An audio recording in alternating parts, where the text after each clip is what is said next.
Team India Zimbabwe జట్ల మధ్య జరిగిన మూడో టీ20 మ్యాచ్లో భారత జట్టు 23 పరుగుల తేడాతో గెలిచి 2-1తో సిరీస్లో ఆధిక్యంలో నిలిచింది. జైస్వాల్, సంజు, దూబే రాకతో జట్టులో వారికి స్థానం కల్పించాలనే ఉద్దేశంతో టీమిండియా యాజమాన్యం కొన్ని కీలక మార్పులు చేసింది.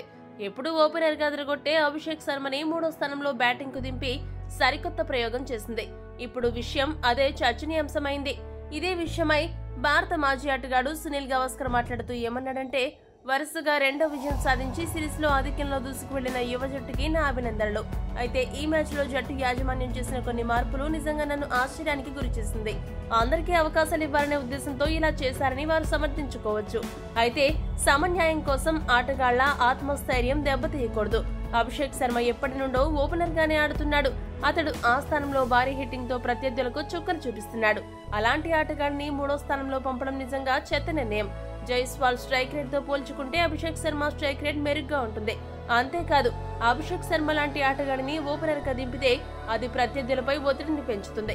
ఆటగాళ్లకు వారి స్థానాలపై క్లారిటీ లేకపోతే అది వారి ప్రదర్శనపై ప్రభావం చూపించే అవకాశం ఉంటుంది. కాబట్టి అతిగా ప్రయోగాలు చేయకుండా ఉంటే అది జట్టుకే లాభమని గవాస్కర్ హెచ్చరించాడు. గవాస్కర్ వ్యాఖ్యలపై మీ అభిప్రాయాన్ని తెలియజేయండి. మరిన్ని అప్డేట్స్ కోసం మా ఛానల్ ను సబ్స్క్రైబ్ చేసుకోండి.